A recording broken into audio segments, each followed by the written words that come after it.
Terminamos el segundo vídeo con la retirada federal a Franklin tras la batalla de McDowell y con la intención del general Jackson de revolverse valle abajo, unirse a Ewell y atacar a Banks.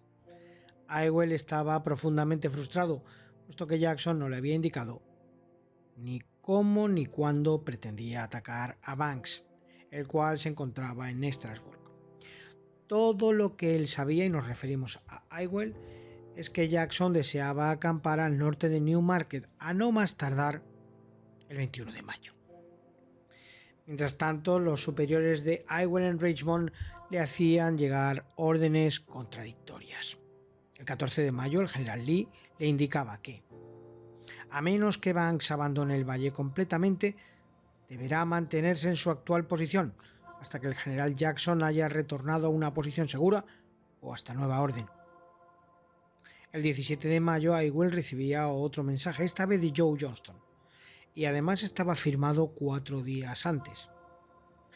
Johnston advertía a Ewell: he escrito al mayor general Jackson para que retorne al valle y se aproxime a sus fuerzas, y si ambas unidas son suficientemente fuertes, atacar al general Banks. Si este último cruza las Blue Ridge para unirse al general McDowell en Fredericksburg, Jackson y usted se desplazarán al este para reunirse con las fuerzas cerca de Fredericksburg que se encuentran al mando del brigadier general Anderson.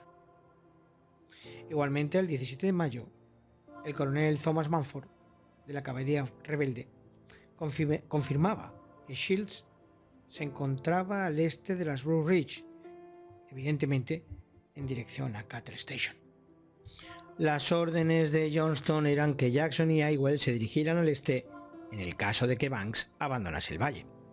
Pero solo la mitad del cuerpo de ejército de Banks lo había hecho. La otra mitad, parapetado o no, se había quedado y era vulnerable a un ataque. Ewell, contemplando sus opciones, va a tomar una decisión audaz. Puso a sus brigadas en carretera, pero con la intención de no ir más al este de las crestas de las Blue Ridge. Iba a ordenar a Lawrence O'Brien Branch que con su brigada se retirase no más lejos de Gordonsville. Ewell también va a enviar a Campbell Brown a Gordonsville con un telegrama para el general Lee buscando clarificar las órdenes de Johnston. Mientras aguardaba respuesta, Ewell va a marchar para reunirse con el mayor general Jackson. Por el lado federal y con poco en lo que ocupar su atención, el general Banks se pasó los primeros días de mayo cazando fantasmas y reconstruyendo sus historias. Con la caballería de Ashby apantallando el terreno al sur de Harrisonburg, poco era lo que Banks sabía de Jackson, solo que los rebeldes marchaban desde Elk Run Valley en dirección a Port Republic, lo que había alarmado a Jeremiah Sullivan, cuya brigada observaba los puentes de Casablanca y Columbia, como recordaremos, desde el lado occidental del South Fork de Shenandoah. Para calmar a Sullivan, Banks va a enviarle a la brigada del coronel George H. Gordon, que había pateado nada más y nada menos que 30 kilómetros desde Harrisonburg a Newmarket como parte de la primera fase del plan de Banks de retirada en dirección a Strasburg, y todo ello bajo marchas forzadas por las Massanutten Mountain. La alarma probaría ser falsa, y al decir del propio Gordon, realizaron una penosa marcha nocturna para no encontrar ni al enemigo ni ninguna perspectiva de enfrentarse a él. Banks escribía el 9 de mayo al secretario de la guerra Stanton en apoyo de la suposición de Fremont de que Jackson y Johnson se habían reunido para atacar a Milroy y también para quejarse del reparto de su mando. Jackson y Johnson se concentrarán contra cualquier pequeña fuerza que quede en el valle. Banks también va a escribir al brigadier general John Geary, cuya media brigada patrullaba el ferrocarril de Manassas Gap, al este de Front Royal. Vamos a retroceder a Strasburg. Estaré a pocas millas de Staunton cuando ordene detener la marcha. Mi único deseo es que mi fuerza al completo pueda mantener la posición y cooperar con Fremont, que está bajando de las montañas. El valle debería haber sido limpiado de enemigos desde el ferrocarril de Manassas Gap a Virginia Central, entre Staunton y Gordonsville, pero tal cosa no figura en nuestras órdenes. Obedeciendo precisamente las órdenes, La división de Shields dejaba a Banks en Newmarket el 12 de mayo para marchar con la intención de reunirse con McDowell. La ruta recorría la brecha de Newmarket al Luray, después hacia el norte por Luray Valley hasta Front Royal, donde la división vivaquearía durante 2 días antes de continuar en dirección a Cattle Station y finalmente a Falmouth. Esa mañana, la del 12, también Banks ponía al resto de su cuerpo, 2 brigadas armadas con un corpúsculo de caballería básicamente, en movimiento en dirección a Strasbourg. El 13 de mayo, al atardecer, la pequeña fuerza de Banks hacía su entrada en Strasbourg. En el campamento recién levantado, las buenas noticias que llegaban de otros frentes daban la impresión de que la guerra iba a acabar pronto. De hecho, en el tercero de Wisconsin, uno de sus oficiales llegó a afirmar que estarían de vuelta en casa hacia septiembre. Volviendo a las operaciones previamente dichas, Gordon se va a tomar la libertad de avisar a Banks de que iba a mover sus fuerzas, las fuerzas bajo su mando, a Front Royal, ya que le parecía más defendible. A Banks esto le pareció intolerable y se mantuvo inamovible. Por otra parte, el general Williams, privadamente, criticaba la retirada a Strasbourg, afirmando que si había alguna razón para la retirada, debían conocerla solo en el Departamento de Guerra de Washington. Realmente, a menos que Banks no hubiera compartido con él los telegramas que durante el mes de abril se intercambió con el secretario Stanton, el juicio de Williams sobre la retirada es realmente un poco inexplicable. Banks ya le había dicho a Stanton que todos sus generales habían concurrido en proponer el movimiento retrógrado. Por otra parte, Banks va a culpar al general McDowell de haberle privado de la división de Shields y de no poder así obtener la gloria contra las divididas fuerzas rebeldes de Ewell y Jackson. Desde la primera batalla de Bull Run, McDowell se había convertido en una especie de chivo expiatorio fácil. De hecho, en el diario del coronel Strother, en el que se registraba su reunión en el cuartel general del 5º Cuerpo de Ejército, el de Banks, el día 18 de mayo aparece lo siguiente: me encontré con el general, se refiere a Banks, y con el coronel Clark sobre un mapa, discutiendo la posición de las tropas antes de nuestra retirada a Newmarket. Los errores y confusiones se le habían atribuido a la cobardía o a las envidias de McDowell. Era a través suyo que las autoridades de Washington se habían alarmado con respecto al avance rebelde sobre esa ciudad y habían mantenido a 40.000 hombres ociosos cerca de Fredericksburg, frustrando así los planes del general McClellan, debilitando y desalentando al gobierno y a sus defensores. Su conducta, se refiere a la de McDowell, fue de lo más despreciable y explicaba la derrota de Bull Run. El coronel Gordon sabía lo que se decía. Strasbourg era vulnerable a un movimiento de flanqueo por el camino de Page Valley, pero reubicarse en Front Royal tampoco hubiera solucionado la papeleta, ya que no habría hecho más que conducir a una completa retirada del valle. La posición ideal desde la que controlar el bajo valle, asegurar los flancos de Banks y privar a Jackson del elemento de sorpresa era Winchester. Y Jackson y Ewell lo sabían. En la mañana del 18 de mayo, Ewell cabalgó hasta el campamento de Jackson. Ewell estaba ansioso y tanto él como Jackson estuvieron de acuerdo en que las órdenes de Johnston no se ajustaban a la situación actual. Sin embargo, Ewell detestaba la idea de desobedecerlas, incluso a pesar de que estuvieran basadas en una premisa falsa. Jackson va a lamentarse. Entonces la providencia me negará el privilegio de efectuar un golpe decisivo en interés de mi país y tengo que satisfacerme con la humilde tarea de ocultar mi pequeño ejército entre estas montañas para otear a un enemigo superior. Ewell dudaba de la salud mental de Jackson, pero compartía su deseo de golpear a los federales con fuerza, y a pesar de que su división oficialmente era parte del ejército de Johnston, él se encontraba en el valle bajo la autoridad de Jackson. Y este había escrito a Johnston la tarde anterior solicitando nuevas instrucciones a la luz de la nueva situación. No podía esperarse una respuesta antes de 3 días, ya que Johnston insistía en transmitir sus mensajes por correo en vez de usar el telégrafo. Ewell le va a decir a Jackson que va a permanecer y luchar bajo sus órdenes hasta que Johnston contestara, siempre que Jackson asumiera la responsabilidad por sus acciones, por las de Ewell. Jackson estuvo de acuerdo. Jackson va a pedirle a Ewell que pusiera su dilema por escrito a través de un mensaje al cual Jackson va a responder. Falsamente van a escribir una fecha en la carta, cerca del puente de Columbia, a las 10 de la mañana del 18 de mayo, no diciendo absolutamente nada de la cabalgata de Ewell para reunirse con Jackson. Y en dicho mensaje, Ewell daba cuenta de las órdenes de Johnston, de sus disposiciones y relatando además la marcha de Shields a Fredericksburg. Y terminaba diciendo: se lo hago llegar para mostrar cómo están aquí los asuntos. En sus manos está el destino de Richmond. Jackson va a responder con otra carta falsa a Ewell. Es una carta con la intención de cubrir a Ewell. Y el mensaje decía lo siguiente: en el cuartel general del Valle, Monte Salomon, el 18 de mayo de 1862, al mayor general Ewell, comandante de la tercera división del ejército de la península.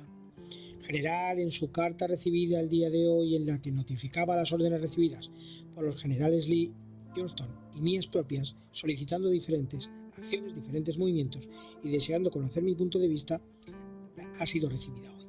En respuesta a la misma, y dado que se encuentra en el distrito del Valle, usted es parte de mi mando. En caso de recibir órdenes en contra, hágamelo saber al menor tiempo posible. Moverá su formación para acampar entre Newmarket y Mount Jackson el próximo miércoles al caer la noche, a menos de que reciba órdenes de un oficial superior en una fecha posterior al día 16 de mayo, firmado el mayor general Jackson.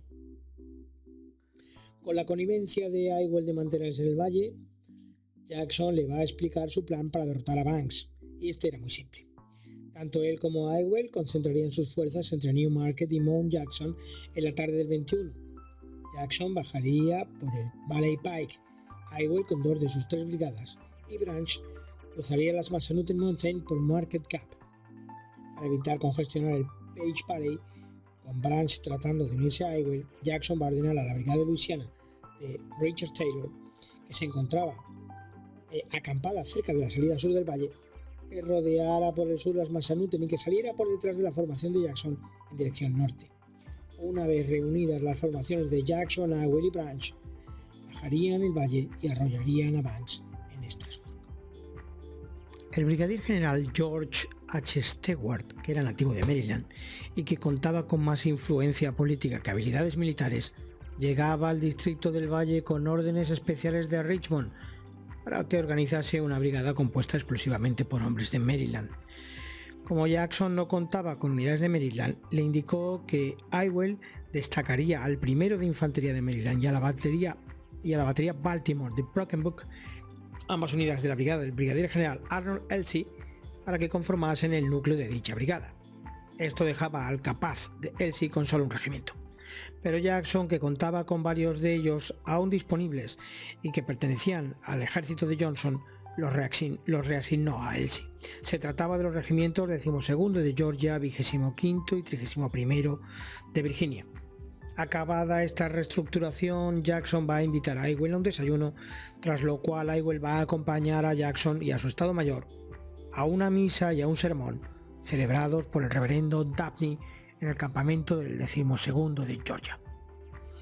Ewell, que no va a dormir en 24 horas, terminará la jornada bajo una densa lluvia cabalgando en dirección al campamento de su formación. Y no va a poder descansar demasiado. El 19 de mayo, Jackson levantaba su campamento a las 3 de la mañana y colocaba sus fuerzas en la carretera de Harrisonburg antes de amanecer. Esperaba, como así fue, la misma premura de Richard Ewell. Al romper la primera luz del día, tras enviar órdenes al general Branch para que retomase su marcha a Madison Courthouse, Ewell sacó a su división de las Blue Ridge y la introducía en el Page Valley. Ewell marcharía 18 kilómetros en dirección al puente de Columbia y ahí iba a permitir un descanso a sus efectivos. Temprano en la mañana del 19, a unos 12 kilómetros al sudoeste de Harrisonburg, los hombres de Jackson se topaban con el North River. Al otro lado se encontraba la aldea de Bridgewater, y aquí la anchura del río alcanzaba casi los 60 metros. Ashby había quemado el puente para evitar que los federales pudieran flanquear a Jackson durante la marcha rebelde que ya vimos hacia McDowell, y ahora Jackson se encontraba sin cruce. Jedediah Hotchkiss va a sugerir levantar un puente temporal con las carretas de 4 y 6 caballos que eran habituales en la zona. Jackson va a estar de acuerdo y va a ordenar al capitán de ingenieros Claiborne Mason y a su destacamento de ingenieros negros que reunieran suficientes carretas y las fuera empujando hacia el río una detrás de otra y unidas por tablones. La tarea fue llevada al efecto por la tarde y consiguiendo que la vanguardia alcanzase a vivaquear esa noche en Dayton, a solo 6 kilómetros de Harrisonburg. El resto del ejército del valle no va a conseguir pasar de Bridgewater. La energía de Jackson y de Ewell no impresionaban para nada a Branch, que veía tras los movimientos, órdenes y contraórdenes de ambos solo signos claros de demencia, y no sin motivo. El 15 de mayo había recibido de Ewell órdenes para marchar de Gordonsville a Luray, y en la tarde del 16 Branch recibía nuevamente órdenes de Ewell, esta vez para que se detuviera. Después Ewell le ordenaba retomar la marcha a mediodía del 17, pero tras solo 5 kilómetros le contraordenaba para que marchase de vuelta a Gordonsville. Ni uno solo de sus hombres había puesto un pie en Page Valley y los rumores ya eran de que no se iba a reforzar en ningún caso a Ewell. Branch no estaba al tanto de que las órdenes de Ewell eran producto de la comunicación cruzada con Richmond, y escribiendo a su esposa llegaría a afirmar: yo creo que estas estúpidas órdenes y contraórdenes son resultado de la rivalidad y los celos entre los generales Jackson y Ewell. El 20 de mayo un correo alcanzaba a Ewell y traía un mensaje de Johnston, un mensaje que no iba a resultar precisamente de su agrado. Estaba fechado el día 17, el mismo día en que Jackson había realizado aquella solicitud apañada desde Mount Solon, en el que ordenaba o se preparaba para reunirse con Ewell y atacar a Banks.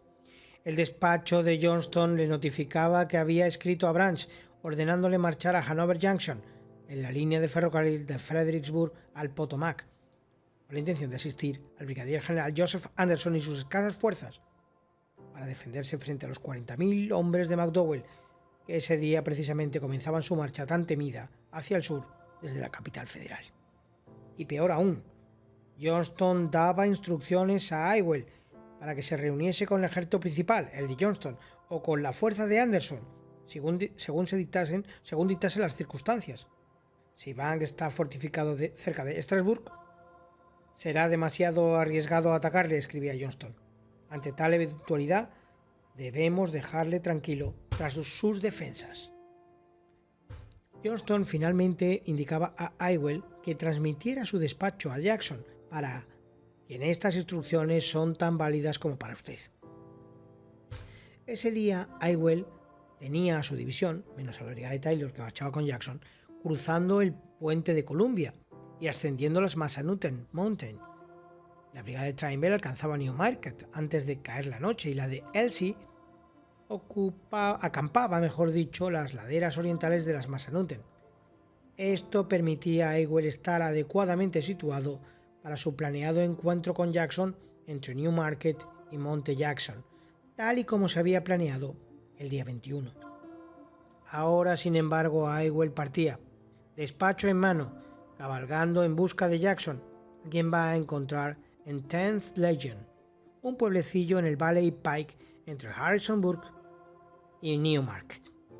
Jackson, que al parecer ese día estaba de buen humor, sorprendentemente, saludó con: General Ewell, estoy contento de verle. A lo que Ewell más seco respondería: no estará tan contento cuando le cuente lo que traigo. ¿Y de qué se trata? ¿Vienen los yanquis tras de usted? Ewell va a responderle: es aún peor. Me han ordenado unirme al general Johnston.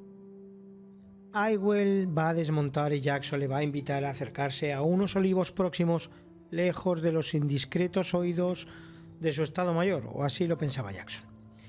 Las órdenes de Johnston eran claras, pero tanto Jackson como Ewell reconocían la gran oportunidad que perderían si las obedecían. Si, como era razonable, la intención de Johnston era evitar que más fuerzas federales se unieran a McClellan, un ataque rápido a Banks, seguido de una fuerte demostración en dirección al Potomac, devolvería como mínimo a Shields al valle. Esta idea les parecía mucho mejor que la llegada de Ewell a Fredericksburg, que perseguía el mismo fin.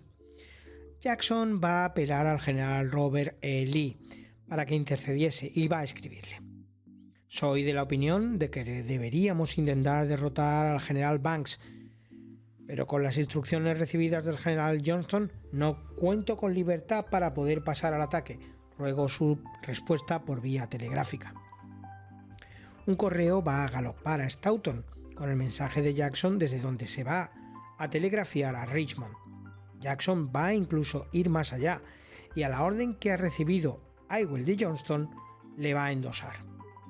Suspenda la ejecución de la orden de volver hacia el este hasta que yo reciba respuesta a mi telegrama. Realmente era una insubordinación. Jackson no va a tardar en recibir respuesta, incluso bastante más pronto de lo esperado. Esa misma noche, un correo de Richmond entregaba la contestación de Johnston a Ewell. Y esta contestación era el telegrama que había enviado a Ewell al general Lee, el cual Lee había pasado al general Johnston. Johnston le decía a Ewell: aquí la cuestión es saber si usted mismo y el general Jackson ya van tarde o no para atacar a Banks. Si es así, la marcha hacia el este es perentoria, y si no, suponiendo que tengan fuerzas suficientes, deberían atacar. A tal distancia, un comandante en jefe solo puede dar instrucciones generales. El correo, por su parte, también traía una nota de Johnston que advertía a Ewell: el objetivo a cumplir es evitar la unión de las tropas del general Banks con las de McDowell. Y esto es precisamente lo que quería intentar Jackson. El miércoles 21 de mayo, Ewell y Jackson volvieron a reunirse para trazar un nuevo plan contra Banks. El coronel Manford había alertado a Ewell de la presencia de una pequeña guarnición federal en Front Royal. En vez de continuar su marcha directa hacia Strasburg, Jackson y Ewell cruzarían Page Valley y por la vía más oculta posible se aproximarían para tomar Front Royal, así como capturar a sus ocupantes yanquis, emplazando por tanto a sus formaciones entre las de Banks y McDowell y forzando a Banks a retirarse hacia el Potomac para que pudiera preservar la única forma que tenía de preservar su línea de comunicaciones. Así los confederados evitarían tener que asaltar a las defensas de Strasburg que presentaban por su frente. Antes de que ambos generales partieran, va a llegar una breve respuesta de Johnston al telegrama de Jackson a Lee, y esta vez va a ser telegrafiada. Si usted y el coronel Ewell, reunidos, pueden derrotar a Banks, háganlo. Los trabajos de fortificación en Strasburg, que habían provocado tanta ansiedad en Johnston, eran de hecho objeto de ridículo por parte de sus propios constructores. Junto a una larga línea de parapetos en el lado sur de la ciudad, el único trabajo de fortificación era un reducto de tierra en una colina alta en el lado noroeste de Strasburg, al que se denominó Fuerte Banks. Jackson, sin embargo, estaba bien al tanto de las defensas de Banks. La mañana del 20 de mayo había enviado a Jedediah Hotchkiss y al teniente Boswell de su estado mayor a un reconocimiento valle abajo. Hotchkiss no quedó más impresionado de las fortificaciones federales de lo que estaban los propios soldados que las habían levantado. Hotchkiss informaría que los trabajos de Banks solo cubren y cierran el Valley Pike, no dominan ni las carreteras centrales ni posteriores, ni cierran el valle desde la montaña norte de las Massanutten. Por otra parte, es menester señalar que el día 16 de mayo el secretario Stanton se dirigía a Banks para que destacara 2 regimientos al objeto de relevar al general Geary en Front Royal. De acuerdo con el espíritu de la orden, Banks va a enviar a un regimiento, el más grande, el primero de Maryland, que estaba al mando del coronel John Kenly, con casi 1000 efectivos, y lo va a hacer al día siguiente. Pero alertaba a Stanton: esto reducirá sensiblemente mi fuerza, la cual de por sí es ya demasiado pequeña para defender Strasburg si esta es atacada. La partida de Kenly dejaba a Banks con 4.476 hombres de a pie, 1.600 jinetes, 10 piezas de artillería Parrott rayadas y 6 cañones de Animalisa Napoleón. 5 compañías del 1 de Caballería de Maine patrullaban el territorio, La compañía G del 3º de Wisconsin y una compañía del 27º de Indiana observaban el ferrocarril en la brecha de Manassas, el que de Strasburg llegaba a Pacton, que recorría una distancia aproximadamente de 9 kilómetros. Las compañías B y G del 29º de Pensilvania custodiaban el puente de ferrocarril sobre el South Fork del Shenandoah, a unos 2 kilómetros al norte de Front Royal. Cada día que pasaba, las preocupaciones de Banks iban en aumento. Tenía órdenes de mantener Strasburg, y sus alertas al Departamento de la Guerra habían quedado sin respuesta. Los desertores rebeldes emplazaban correctamente a Ewell el 17 de mayo en Swift Run Gap, y su información sobre Jackson, aunque era escasa y parcial, también estaba anticuada, aunque Banks tenía pocas dudas de que tanto él como Ewell reunidos irían contra él. El día 22 de mayo, Banks se dirigía a Stanton. Por toda la información que yo he podido reunir, y no deseo con ello despertar una alarma innecesaria, me veo obligado a creer que él, refiriéndose a Jackson, está pensando en atacar aquí. Doy como cierto que se moverá hacia el norte hasta Newmarket, una posición que domina la brecha de las montañas y las carreteras en el departamento del Rappahannock, y así le permiten cooperar con el general Ewell. Una vez en Newmarket, estarán a solo 40 kilómetros de Strasburg con una fuerza no inferior a 16.000 hombres. Nuestra situación ciertamente le invita a atacar de manera violenta.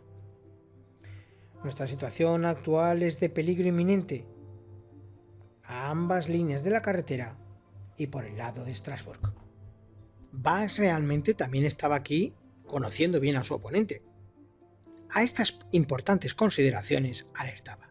Debo añadir la persistente adherencia de Jackson a la defensa del valle y su bien conocido propósito de expulsar a las tropas del gobierno de este territorio si estuviera de su mano. Esto puede ser asumido como certeza. De hecho, así era. Armado ahora con el consentimiento de Johnston, Jackson y Ewell no perdieron el tiempo en sus preparativos ofensivos. A Jackson poco le importaba el agotamiento de sus hombres, y no hablamos solo de agotamiento.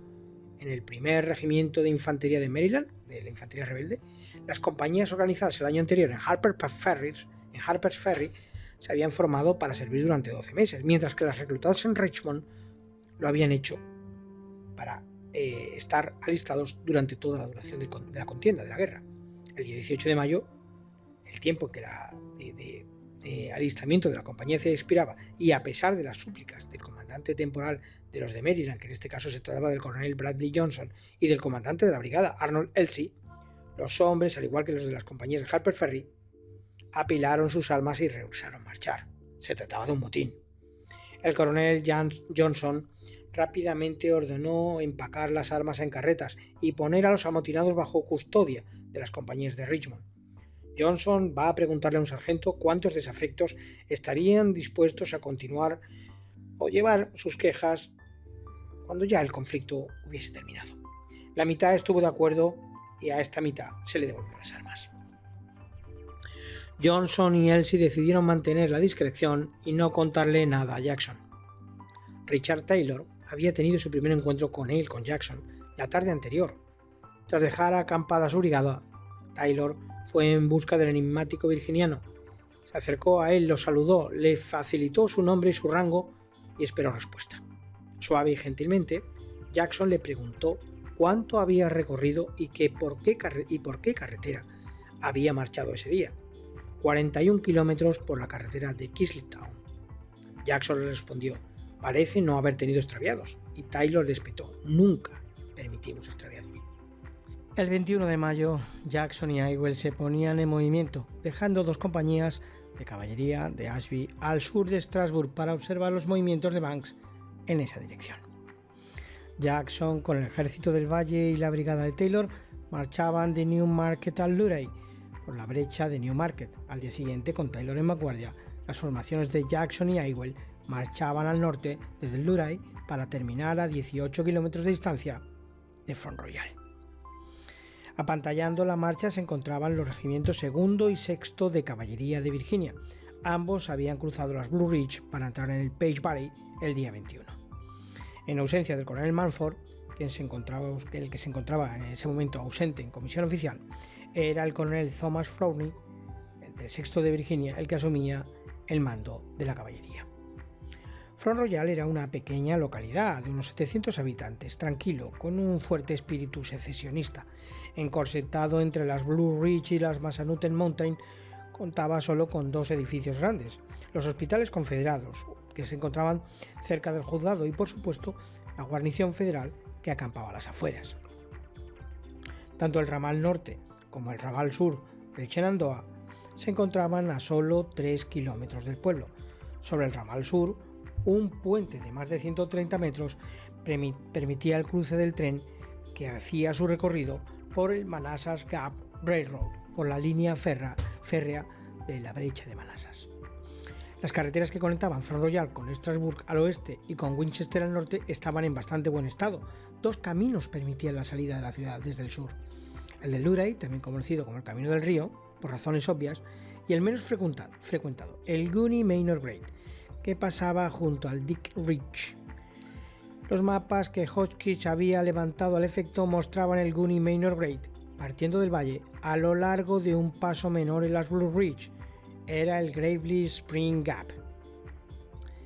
Volviendo a las operaciones propiamente dichas, Jackson contaba con información detallada de la fuerza y disposición de los federales, gracias a los reconocimientos de la caballería de Turner Ashby, alguno de cuyos miembros había sido residente en Front Royal y actuaba ahora como scout. Por su parte, Ewell había enviado piquetes de reconocimiento del 16º de Mississippi, que van a cruzar las Massanutten y van a detallar cuidadosamente las posiciones de Banks y de Kenly. El 23 de mayo amanecía soleado y caluroso. Las fuerzas de Ewell despertaban a algo más de 15 kilómetros de Front Royal. La vanguardia rebelde cubriría casi 10 kilómetros en solo 2 horas y sin hacer ni una sola parada. Grandes intervalos se iban abriendo entre las diferentes unidades. La brigada Stonewall no abandonaría el Luray hasta las 5 de la madrugada y estaba demasiado alejada para poder ser contada como una fuerza efectiva para Jackson durante ese día. Jackson tenía la intención de dividir su formación en Spangler's Crossroads, con Ewell tomando el Goonie Manor Grade hasta Front Royal y el ejército del valle empujando por la carretera del Luray hacia abajo. Pero una vez en el cruce de Spangler's, Jackson va a preferir concentrar sus fuerzas en el Grade y golpear Front Royal desde un solo eje. En Spangler's Crossroads, la caballería abandonaba la columna de marcha para una misión relámpago que consistía en destruir el telégrafo y las vías de ferrocarril que corrían entre Strasburg y Front Royal, interceptar a los federales que huyesen hacia el oeste desde Front Royal y retrasar cualquier refuerzo que pudiera venir para la Unión desde Strasburg. Con sus 300 hombres, solamente contaba con 8 de sus compañías, ya que las 18 restantes habían sido destacadas a servicios en el valle. Turner Ashby cabalgó hacia el oeste en dirección a Bacton Station. El coronel Frowney va a recorrer campo otra vez con el 2º y el 6º de caballería de Virginia y va a comenzar el trabajo de destrucción del ferrocarril a casi 1 kilómetro al oeste del North Forth Bridge. Sus hombres van a estar levantando traviesas de las vías y cortando cable de telégrafo, hasta las 2 de la tarde, hora en la que van a comenzar a galopar para volver con el grueso de la infantería. A unos 3 kilómetros de Front Royal, Jackson se va a detener.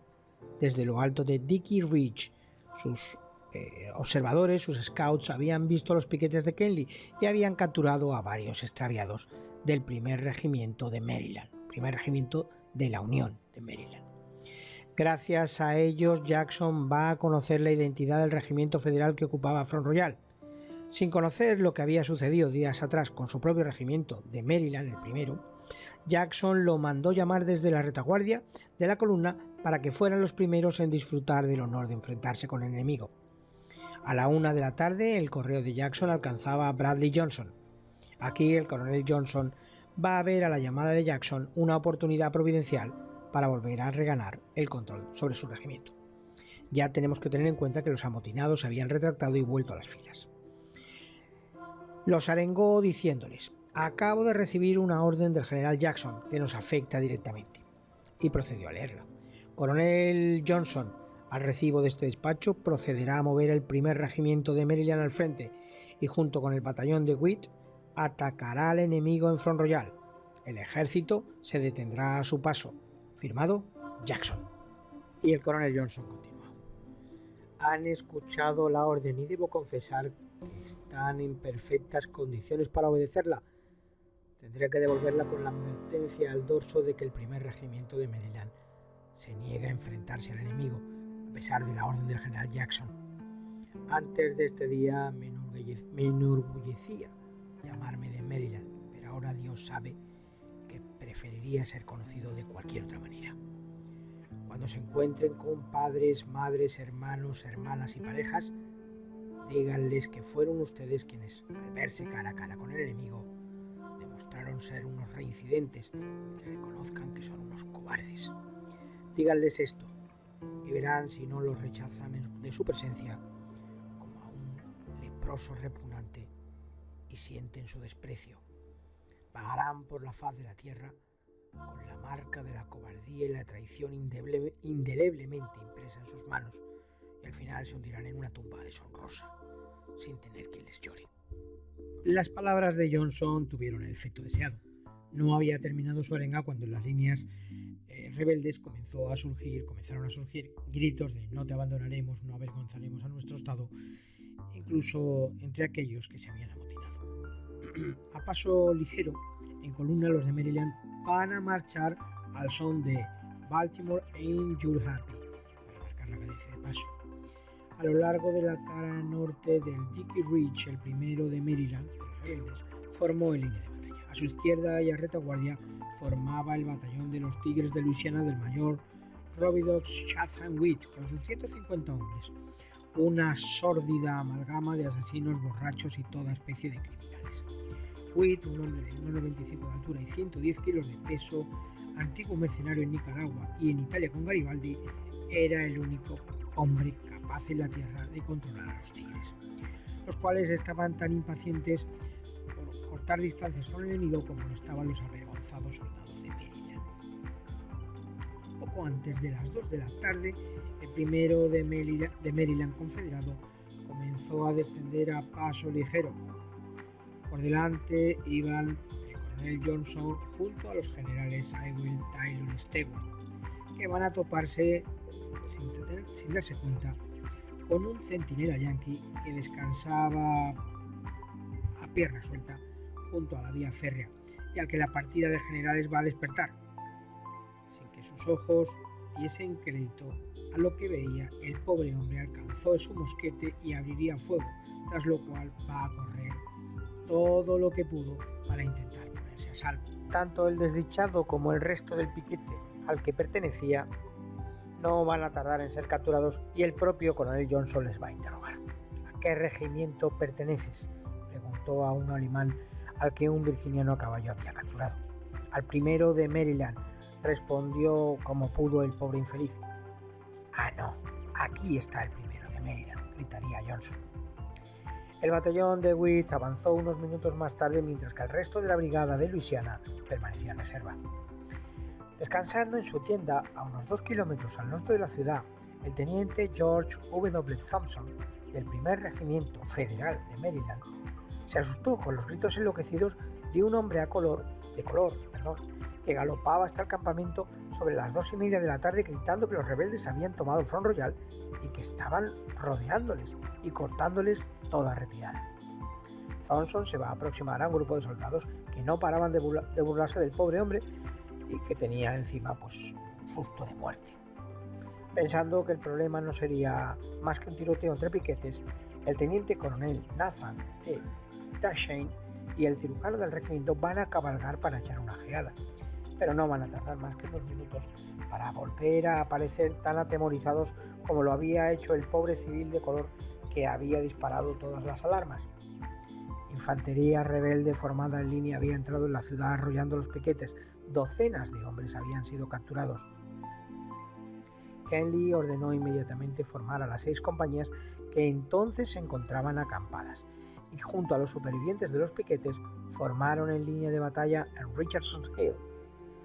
Todo equipo y almacén fue quemado, una sección de 2 Parrott de 10 libras a las órdenes del capitán Joseph Knapp de Pensilvania, que se encontraba en servicio con el 1 de Maryland, va a formar a la derecha del Turnpike que corría de Front Royal a Winchester. Frente a la posición de Kenly corría un amplio prado que el enemigo tendría que atravesar si quería alcanzar los puentes del ferrocarril. Para contrarrestar la presencia de los Parrott yankees, Jackson va a hacer llamar a su jefe de artillería, recientemente ascendido, pero que no contaba con experiencia alguna. Se trataba del coronel Stapleton Crutchfield, que va a buscar como loco piezas rayadas con las que contrarrestar a los Parrotts de la Unión. La primera batería confederada contaba solo con piezas de 6 libras de animalisa y obuses de a 12. Siguiendo la carretera, Crutchfield va a toparse con la siguiente batería, que contaba con una pieza rayada, que va a comenzar a abrir fuego sobre Richardson Hill. Poco después aparecería la batería ligera de Baltimore del capitán John Brockenbrook, que va a aportar otras 2 piezas rayadas al esfuerzo artillero rebelde. Se va a producir entre estas y las yankees un intercambio de disparos que va a durar 15 minutos, deteniéndose el fuego de las piezas sin haber producido daño alguno ni entre hombres ni material. Pero Crutchfield pensó que sus fuegos habían conseguido provocar que los yankees detuviesen los suyos, lo cual no era cierto, ya que en realidad lo que había hecho el teniente Charles Atwell, comandante de la sección de piezas de Parrott de la Unión, simplemente era haber dejado de abrir fuego contra batería para hacerlo sobre los regimientos 1 de Maryland confederado y los Tigres de Luisiana, que por entonces marchaban entre Front Royal y Richardson Hill. Precisamente en Richardson Hill la cosa comenzaba a ponerse fea. Kenly estaba haciendo todo lo posible para conseguirle tiempo a Banks en Strasburg. Maniobró con sus 773 hombres con un ojo puesto en hacer creer a los rebeldes que su fuerza era aún mucho mayor. Kenly envió al coronel Duchesne a proteger el flanco derecho con 2 compañías, mientras que adelantaba a otra a las órdenes del mayor John Wilson para que se desplegase en guerrillas, mientras que la que se encontraba bajo las órdenes del teniente Thomas Saville la enviaba a su izquierda para cubrir la vía férrea. Kenly va a recibir una pequeña ayuda en forma de 2 compañías del 29º de Pensilvania que se encontraban entre los ríos custodiando los puentes de carretas y ferrocarril respectivamente. Su comandante era el teniente coronel Charles Parham, y este se encontraba precisamente en cama debido a un fuerte dolor provocado por una caída un par de días antes, precisamente cuando había sido avisado de la noticia de la aproximación rebelde a Front Royal. A pesar de todo, ordenó ensillar su caballo y con un par de botas viejas montó y ordenó que la compañía G, junto a 56 ingenieros del destacamento del capitán William Mapes, se desplegaran a lo largo de la ladera sur de la colina que interceptaba ambos ríos, unos 600-700 metros por detrás de Kenly. La compañía B se desplegaría cerca del puente de la vía férrea. Una ayuda mucho más directa va a llegar gracias a que Banks había ordenado que saliesen de Strasburg 2 compañías del 5º de Nueva York de caballería que estaban bajo las órdenes del mayor Philip G. Vaught y partían con la intención de mejorar la comunicación de Kenly tanto con sus piquetes como con Bacton y Strasburg. Los de Nueva York informaron en primera instancia a Parham, que los va a dirigir directamente hacia el South Fork para asistir a Kenly. Parham también va a ordenar a 2 de los jinetes que volviesen a Strasburg para dar cuenta a Banks del ataque de Jackson. La aparición de los jinetes de Vaught va a ser saludado con un imponente griterío en Richardson Hill sobre las 4 de la tarde. Los de Nueva York van a galopar suficientemente a vanguardia como para empujar las guerrillas del primer regimiento confederado de Maryland para posteriormente retirarse a la misma colina. Ahí Kenly los volvió a mover a la vista de la infantería enemiga con la intención de dar la impresión de que estaba siendo reforzado continuamente. Kenly sabía que su ardid era débil y temía ser rodeado. Tanto Ewell como Taylor y sus estados mayores se encontraban justo detrás de la primera línea de avance confederada y por tanto en buena posición para ir dirigiendo refuerzos. El primero en llegar va a ser el 6º de Luisiana y se van a unir a la refriega oponiéndose al flanco derecho de Kenly. a la derecha y retaguardia del 1º de Maryland rebelde y de los Tigres de Luisiana, que se encontraban ahora entremezclados, los restantes regimientos de la brigada de Taylor, se deslizaban por la vía férrea en dirección a la izquierda de Kenly. Por el oeste avanzaba la brigada de Trimble. Kenly podía ver perfectamente el avance rebelde, pero estaba dispuesto a aguantar hasta el último momento. Sin embargo, las noticias que llegaban de que la caballería enemiga se encontraba a retaguardia en las proximidades de la brecha del ferrocarril de Manassas le van a hacer cambiar de opinión. Estupefacto con la noticia, él mismo va a abandonar Richardson Hill con tal de verificar que esa noticia era cierta. Comprobando que efectivamente así era, comenzó a disponerse para la retirada sobre las 16:30 horas. Parham también podía divisar a los rebeldes, a los que calculaba una fuerza de unos 2.000 efectivos, y a pesar de que el avance de estos representaban una seria amenaza, incluso más directa para sus hombres que para los de Kenly, dio órdenes de aguantar hasta que los de Maryland estuvieran seguros una vez hubieran atravesado ambos brazos del Shenandoah. La amenaza de la caballería rebelde no era otra que la de los regimientos 2º y 6º de Virginia, que se encontraban a las órdenes de Flourney. Pero afortunadamente para los federales, el coronel Flourney decidió esperar hacia el oeste, al oeste de la línea federal, al oeste de la línea de Parham, para ver cómo se desarrollaba lo que consideraba una inminente acción de la infantería. Sin embargo, esta no va a producirse, ya que Kenly va a conseguir cruzar los dos puentes del brazo del Shenandoah en buen orden y bien por delante del enemigo, y tras hacer pasar por el brazo norte al escuadrón de caballería del 5º de Nueva York y a las 2 compañías del 29º de Pensilvania, va a ordenarle al capitán Mapes y a sus ingenieros que quemasen ambos puentes. Sin embargo, estos, aterrorizados por el griterío de las extensas líneas que se aproximaban de infantería rebelde, va a provocar que estos abandonen, como digo, precipitadamente su encargo, tras solo provocar daños, aunque sí ciertamente de consideración, sobre el puente del brazo norte. Mientras tanto, Kenly, ya al otro lado del brazo norte, trataba de establecer una nueva línea defensiva. Va a colocar a los Parrots del teniente Atwell en Wall Hill y a su infantería junto a la de Parham, en la ladera de un montículo cercano. El mayor Bogue, con sus tropas, va a permanecer en reserva. Si no hubiese sido por la rapacidad de los Tigres de Luisiana, la formación de Kenly hubiera quedado atrapada al sur del South Fork, pero la ambición de botín en estos era extrema y los Tigres se dispersaron en cuanto alcanzaron el campamento abandonado de Kenly. Los de Maryland, y nos referimos en este caso a los confederados, los de Maryland, como decía, de Washington Hans, miraban con disgusto la actitud de los de Luisiana, a que incluso ignoraban las amenazas de sus propios oficiales. Cuando se van a reorganizar, el enemigo ya había escapado, aunque Hans pudo con orgullo argumentar que había capturado a varias docenas de yanquis. Tampoco la brigada de Trimble va a escapar al desorden al pasar por el antiguo campamento de Kenly, y es que allí los hombres van a dispersarse, no pudiendo reprimir el hecho de echarle mano tanto al pan como al café, que aún estaba caliente. Kenly había conseguido mantenerse en Richardson Hill por casi 2 horas, y en Wall Hill va a conseguir otra hora más, mientras los Parrots de Atwell mantenían a las tropas de Flourney a una respetuosa distancia al oeste de la posición de Kenly, y casi consiguen cobrarse la vida del mismísimo Atwell cuando este, junto a una partida de correos, ascendieron a Richardson Hill con la intención de conseguir una visión más clara del enemigo. Hacia las 6 de la tarde la posición de Kenly era insostenible, y lo que era aún peor, los jinetes de Flourney habían conseguido encontrar 2 vados y ocupar posiciones al otro lado del ramal norte del Shenandoah. Todavía aún más grave era la situación de la izquierda de Kenly.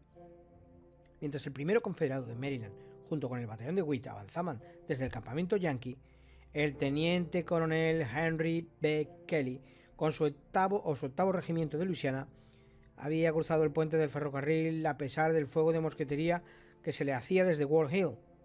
El coronel Kelly va a espolear a sus hombres hacia el puente de carretas sobre el North Fork con un grito de «¡Vamos, chicos, que ya los tenemos!».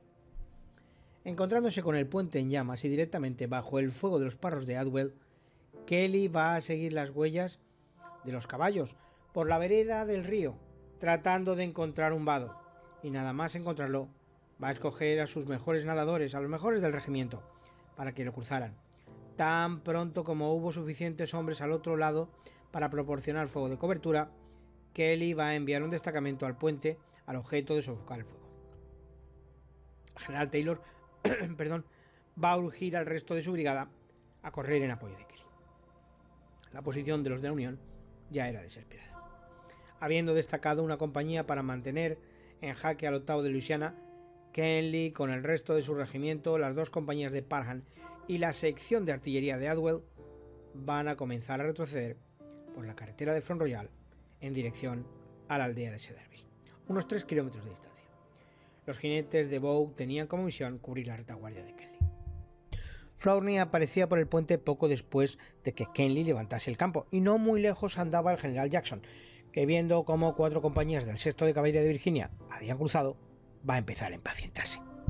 Gesticulando en dirección a Cedarville, va a decirle a Flourney: «Coronel, el enemigo cuenta con 2 piezas de artillería, vaya y captúrelas».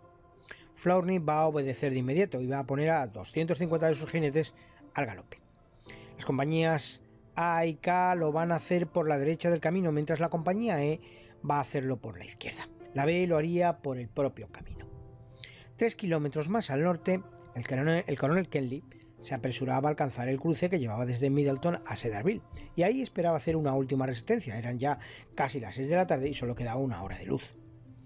Todo había ido bien hasta el momento y comenzaba a tener esperanzas de poder salvar mi formación, cuando de repente apareció caballería enemiga al galope a través de la campiña y por mi izquierda, percatándome en ese momento de que todo estaba perdido, afirmaría más tarde Kenly. Su propio jefe de caballería, el mayor Boud, se apresuró a informar de que su escuadrón estaba muy presionado, pero determinado a combatir, Kenly le dijo a Boud que ordenaría a Adwell detenerse con sus 2 parrots en la carretera a la vez que desplegaba a su infantería a ambos lados de la misma, cerca de la propiedad de Thomas Mackay.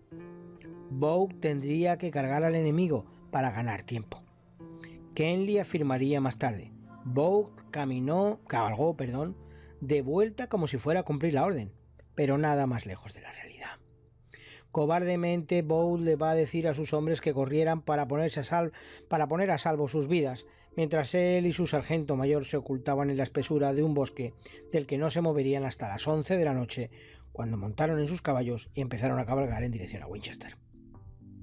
Tras haber despedido a Boud camino de su estampida, Kenly y su teniente coronel van a maniobrar con las compañías del flanco derecho del 1º de Maryland para pasar de columna a línea en una arboleda cerca de la propiedad de Mackay.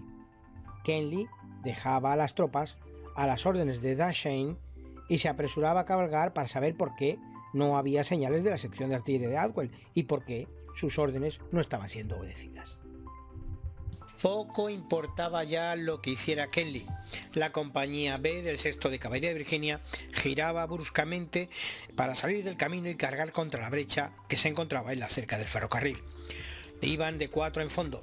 Las compañías de D'Artagnan van a recibir a la caballería, que se encontraba muy apiñada, con una descarga que va a derribar a 23 de los 38 jinetes y a 21 de sus monturas. El portaestandarte, un joven de 18 años, va a caer con 14 impactos en su cuerpo. Las otras 3 compañías de caballería de Flourney atravesaron a sablazos las filas que quedaban dispersas rápidamente de los de Pensilvania y también a las compañías de la izquierda del 1º de Maryland de la Unión, antes de aproximarse para cerrarse sobre las tropas de D'Artagnan que se encontraban en el huerto desde 3 lados diferentes. Pocos federales lograron escapar. El coronel Parham, cuyos golpes le habían forzado a desmontar de su montura en Ward Hill y montar en un armón, pensaba que eran nada más y nada menos que 3.000 los jinetes rebeldes que habían caído sobre la hacienda de Mackay. Docenas de ellos, realmente docenas de jinetes rebeldes, habían cabalgado sobrepasándolo antes de que él mismo fuera capaz de salir de su armón. Junto a una cerca, 4 de ellos van a combinarle a la rendición y que entregase sus pistolas, quedando bajo custodia en la hierba junto a una docena de sus hombres. Con los jinetes confederados, los que custodiaban a los prisioneros, más preocupados de lo que ocurría delante que otra cosa, Parham va a ver una oportunidad, se va a levantar y va a gritar repentinamente: chicos, ahí llegan nuestros refuerzos, pronto volveremos a estar en las filas. El truco funcionó. Los confederados, asustados por lo de los refuerzos, espolearon sus caballos y huyeron a toda velocidad. Parham consiguió hacerse con uno de los caballos que estaba desmontado y le gritó a sus hombres, combinó a sus hombres gritándoles para que huyeran hacia los bosques. Un buen número de ellos va a conseguir escapar antes de que los rebeldes se percatasen del engaño. Atwell escapaba igualmente junto a una pieza enganchada, hasta que o bien él mismo o su montura desfallecieron junto a la pieza, que va a quedar abandonada a la mañana siguiente a solo 6 kilómetros de Winchester. Los rebeldes la llevarían de vuelta a Front Royal, arrastrada por 2 mulas de arar. El coronel Kenly había combatido cuerpo a cuerpo con el enemigo y cayó de su montura tras recibir heridas de sable en la cabeza, un ligero corte en el cuello y un disparo a quemarropa. Sin embargo, ninguna de sus heridas resultaría mortal, y a pesar de los rumores de que había caído muerto intentando reagrupar a los suyos, la verdad es que había caído prisionero de los rebeldes. Posteriormente, tras ser intercambiado por otros prisioneros a primeros de junio, hablaría francamente bien de los cuidados recibidos por los confederados. El propio Tom Ashby declararía que durante el corto cautiverio de Kenly, tanto su padre como otros ciudadanos pudieron visitarlo para proporcionarle buen alimento y apoyo. La victoria en Front Royal era completa. Al coste de solo 36 muertos y heridos, Jackson había infligido 773 bajas a los federales, de los cuales 691 eran prisioneros. Habían capturado un importante almacén en Front Royal y un par de buenos Parrots, y aún más importante, habían tomado a Banks por el flanco y abierto el camino a Winchester. La caballería de Turner Ashby sufriría un inesperado revés esa misma tarde en Buckton Station.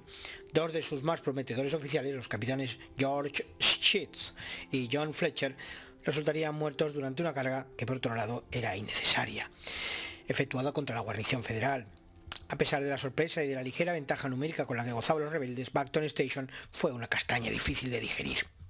El puente de ferrocarril sobre la brecha de Manassas tenía una evidente importancia estratégica. Cruzaba un pequeño arroyo a menos de 700 metros al sur del brazo norte del río Shenandoah. Cualquier fuerza que pretendiese hacerse con él estaba obligada a hacerlo con un asalto frontal sobre un terreno completamente abierto. La posición además contaba con sólidas defensas. 2 compañías lo guarnecían, una de Indiana, que acampaba en un trigal próximo, y la otra de Wisconsin, que descansaba en el lado occidental del arroyo. Ashby no había contado con artillería, ya que Chew y sus piezas habían sido destacados. A las 2 de la tarde, Ashby, con 300 jinetes formados y fuera de la vista del enemigo, va a ordenar cargar.